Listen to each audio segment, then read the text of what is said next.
One Piece é uma obra escrita e ilustrada por Eiichiro Oda, que foi publicada pela Shonen Jump em 1997 e teve sua adaptação em anime pela Toei Animation em 1999. Cara, eu nunca tinha assistido One Piece, além dos meus contatos superficiais com a obra e com a antiga adaptação totalmente descaracterizada da Cartoon, que eu nem quero lembrar disso. Eles falavam Ruffy, além de Ruffy.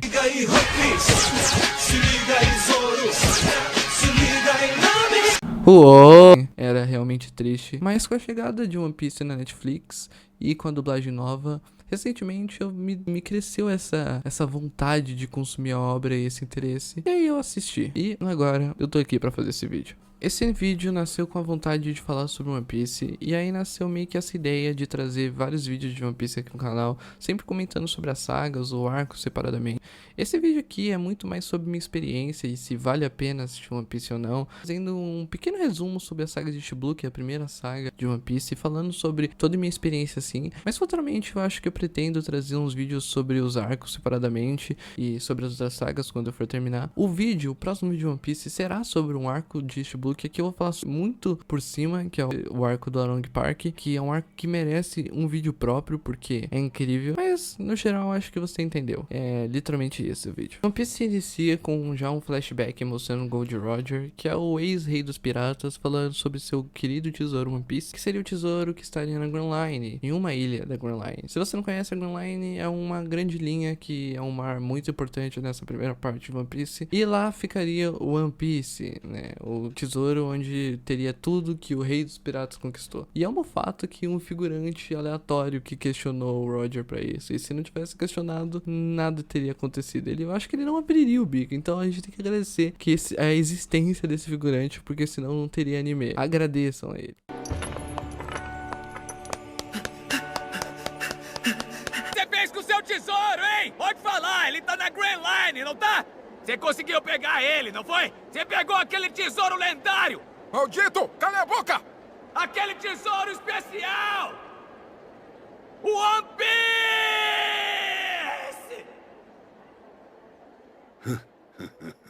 Logo após isso, a gente conhece o nosso querido protagonista, o Monkey D. Luffy, nosso querido brasileiro caipira que usa um chapéu de palha e é um pirata. Acho que você já conhece. Ele é um protagonista muito interessante, porque ele é muito gratificante, ele é muito identificável no sentido, ele é muito legal. Ele é um personagem simplista, com pensamento muito direto, mas ao mesmo tempo que transborda uma camada e uma complexidade até que interessante. Eu gosto como o One Piece brinca e trabalha muito bem isso. Mesmo o Luffy não sendo o personagem mais complexo de One Piece, é um personagem que realmente transborda e tem um trabalho de desenvolvimento muito interessante. Desde ele no passado, com a relação com o Shanks, sua admiração, que veio assim suas promessas e seu desejo de se tornar um pirata, e acarretou com o Shanks perdendo o braço para um rei do mar e deixando seu chapéu de palha com o garoto, até depois dele conquistando o Kobe, que queria ser um marinheiro, e mesmo o Luffy sendo um pirata, eles criando essa grande amizade, e o Kobe vendo esse catalisador de motivação no próprio Luffy. Esse começo de One Piece, muita gente fala que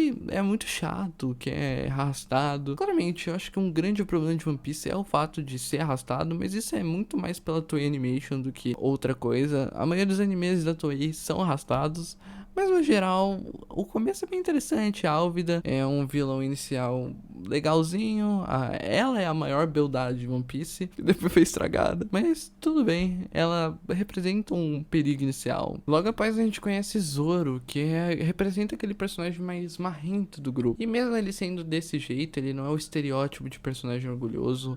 E a relação dele com suas promessas e etc. E o fato dele usar 3 espadas. Eles também confrontam nesse pequeno arco um oficial da marinha, já que o Zoro tinha batido no seu filho, que é o Helmeppo, que depois se torna um personagem importante, mas pra agora é só um filho mimado. E aí eles confrontam esse oficial, que é o Morgan, Mão de Machado, que nesse começo é mais uma ameaça física do que outra coisa, mas já transparece como a marinha não é a coisa mais justa desse mundo. O mundo de One Piece funciona de uma forma muito única, além das bizarrices, né? Bem típico de Jojo Bizarre Adventure. Eu acho muito engraçado quem fala que Jojo é bizarro, sendo que é fã de One Piece.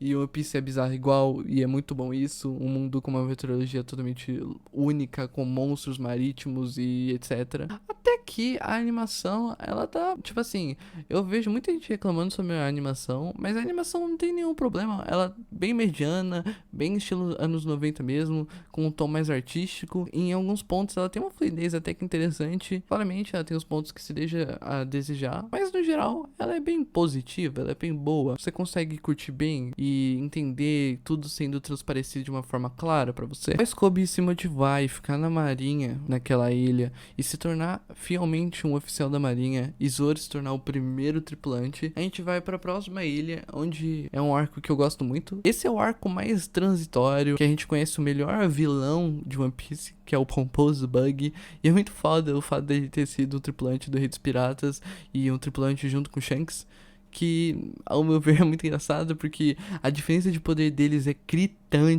Mas eles não têm muita diferença, já que eu tenho uma teoria que no futuro o Shanks vai ser vilão. Mas, continuando, é um arco bem interessante, já que aborda Nami e aborda as mais piratas nesse East Blue, e tem o Bug. É um arco muito mais engraçado, com as festas, com os acontecimentos, do Luffy ficando preso, das lutas. E uma coisa que é um elemento muito interessante, que é a forma que o One Piece trabalha as habilidades dos personagens. O Kabaji e o Dominador de Feras lá, eles têm habilidades muito únicas, não se prendendo a só as Akuma no Mis ou futuramente o que viria a ser o Haki ou outra coisa. E a Akuma no Mi do Bug é bem interessante, a Barabara no Mi, é muito legal. Eu realmente gosto bastante desse arco. Afinal, o Bug é derrotado de praste e a Nami meio que firma um acordo de amizade com o Ruffy, já que ela vê que o Ruffy não é só um pirata qualquer. E aí a gente tem a apresentação total da melhor personagem feminina de One Piece, talvez, mas uma das melhores personagens femininas de todas as obras que eu já consumi nesse mundo de anime. Após eles seguirem pra outra ilha, a gente tem a apresentação do melhor personagem de One Piece, o Sop.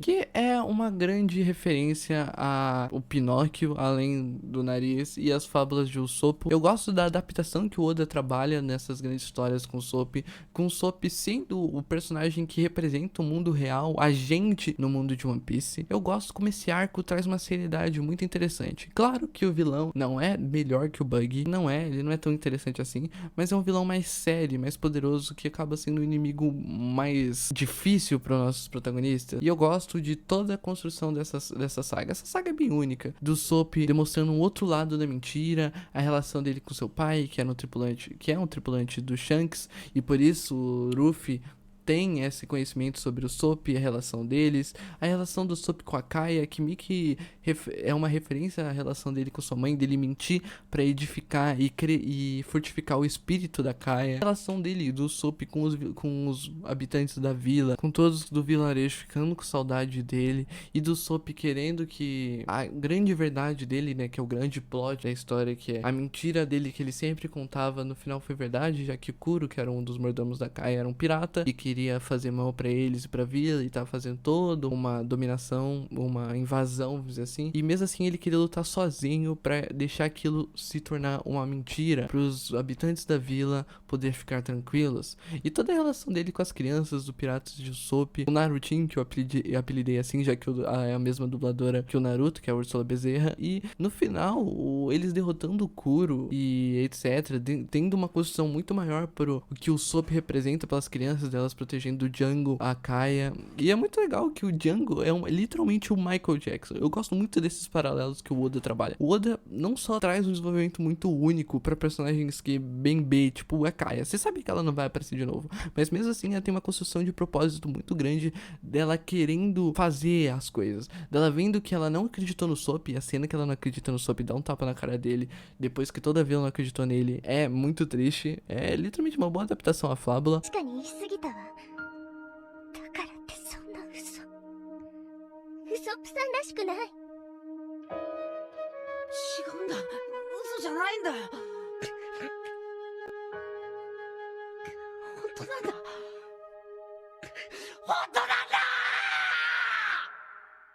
mas depois ela entendendo toda a verdade e se empoderando e indo contra o Kuro depois que ele atacou o Mary, que era um dos mordomos dela, que é o nome Going Mary por causa dele, que é o nome do barquinho. E continuando com um assunto de paralelo, eu gosto que essa saga traz bastantes paralelos. Um dos paralelos é o próprio Ruffy, que meio que mostra referências às admirações dele, que tem uma cena que é realmente um paralelo pra cena do próprio backstory dele, de um dos imediatos matando um dos bandidos que tinha sequestrado o Ruffy, um dos imediatos do Shanks, que é o Luke Royce, e ele fala uma frase muito interessante, e depois o Ruffy meio que usa a mesma frase contra o Sop, quando o Sop, achando que eles eram piratas inimigos, mente contra eles pra tentar afastar eles da vila. Eu acho muito legal que eles trazem paralelos muito bons. O Oda consegue trabalhar muito bem isso. Em outro anime que eu vejo bem trabalhado isso é o próprio Hunter x Hunter, e eu acho que isso é um grande mérito de One Piece. O Sop salvar a Kaia, derrotando o Django e meio que se provando, indo contra o seu medo,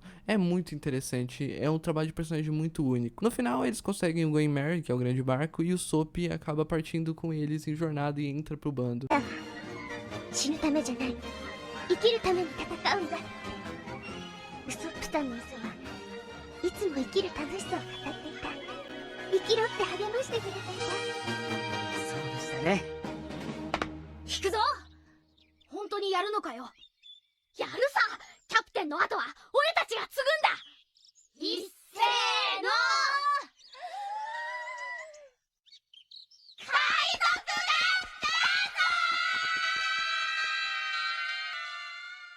E é um acréscimo muito bom pra obra, já que, na minha opinião, o Sop é o melhor personagem de One Piece. Posteriormente, a gente conhece o Gaimon, que é... Na realidade, eu não sei se é Gaimon, mas eu vou chamar assim. Que é literalmente 3K dentro de um baú de tesouro. E é muito louco o fato do Luffy chamar ele pro bando. Se ele realmente quisesse, ele seria um Mugiwara. Isso é muito legal. E aí, posteriormente, a gente chega no arco de Baratie, que eu acho um arco muito interessante, já que tem um trabalho de personagem muito único. Trabalho Sanji, que é um personagem muito bom. Toda a relação dele com a comida, dele não desperdiçar, do passado dele, e dele com o Zeff, que era um pirata, que atacou eles, e por eles terem o mesmo sonho, o Zeff foi lá e salvou o Sanji, e ficou numa ilha abandonada junto com ele, e todo o simbolismo que eu falo que o One Piece traz, com o negócio da comida, do Zeff não querer transparecer a escassez de comida, então ele pega um saco cheio de joias e finge que é comida, e depois quando o Sanji perde seu último pão e vai roubar o Zeff, ele vê que é ouro, e vê que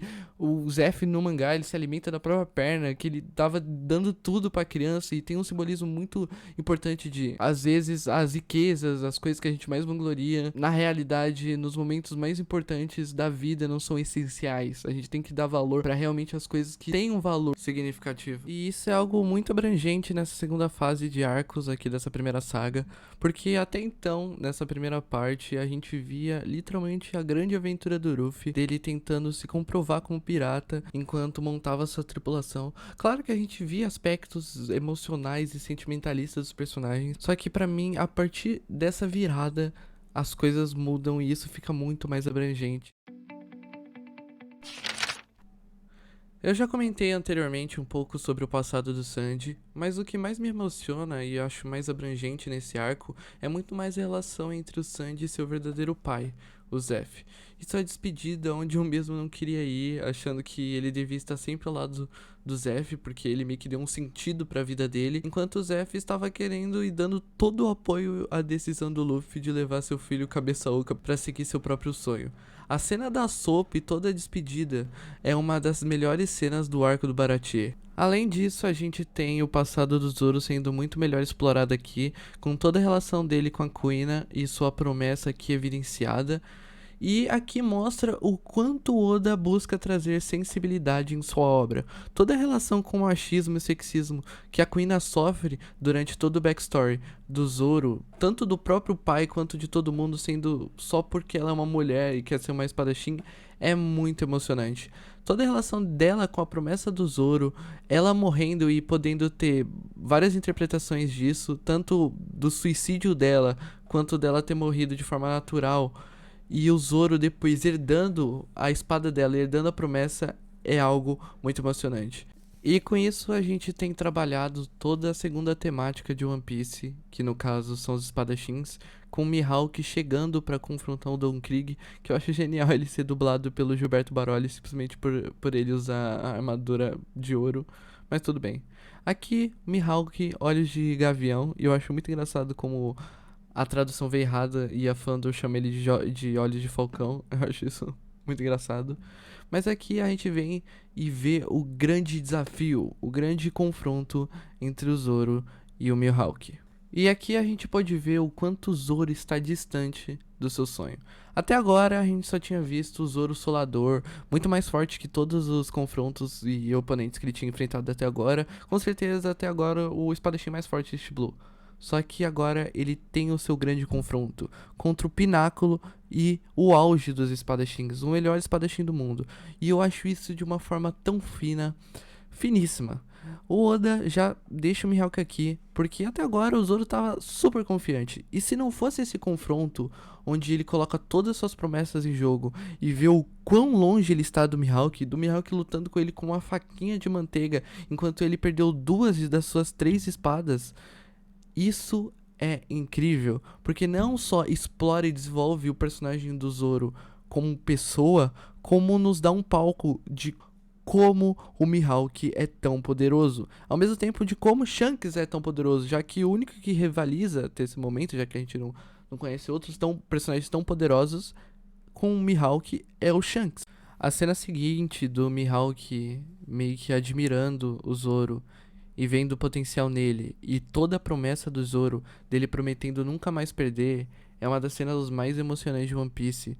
Ele firmando e vendo que ele tem muito a evoluir, e colocando isso, mesmo com todos os problemas, mesmo com a covardia, mesmo com a vergonha, ele colocando e soltando isso pra fora, prometendo tanto por ele mesmo, quanto pela Kuina, quanto pelo seu capitão. Essa cena eu admito que eu chorei, caiu umas lágrimas. Depois disso, a gente chega no melhor arco dessa primeira saga, que com certeza é Arlong Park, onde a gente tem o desenvolvimento completo de uma das melhores personagens femininas de todas as obras, que no caso é a Nami, além de assuntos muito sérios, como a escravatura e o ciclo de ódio entre os tritões e humanos, com Arlong e todo o bando de tritão escravizando toda a vila da Nami e ela tendo que se fingir como parte daquele bando, tudo pra cumprir a promessa que ela fez pra ele e ele fez pra ela, dela literalmente pagar pela vida de todos os habitantes, e por isso que ela roubava os piratas, e todo o passado da Nami com a Belmer, com a mãe dela, morrendo por ela e pela sua irmã, é muito triste. Eu não vou evidenciar muito aqui nesse vídeo, porque eu pretendo trazer um vídeo literalmente só do Arlong Park, mas, sério, eu chorei demais. E é muito emocionante a cena do Ruffy tirando o seu tesouro e deixando com ela no momento que ela percebe que foi traída, que ela não tinha ninguém. E ela pede ajuda, que a máscara de vilã dela não servia mais. Nada servia mais. E toda a passagem do Ruffy, do Sanji, do Zoro, do Sop, com aquele andado até o Arlong Park, é incrível. Eu amo essa cena.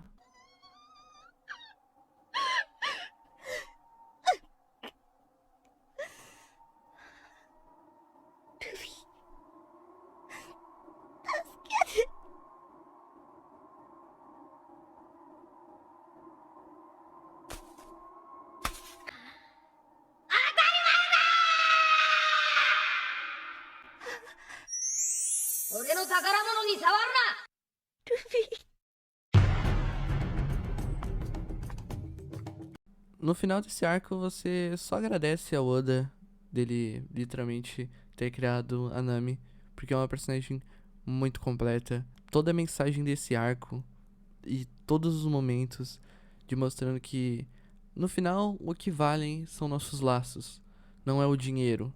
E que mesmo se a gente sofreu no passado com os tritões, porque no futuro você entende um pouco mais sobre a história, eu já peguei spoiler sobre isso, sobre o que os humanos faziam com eles, e como o ciclo de ódio é danoso, e como o Arlong, mesmo com tudo que ele sofreu, ele ainda estava errado.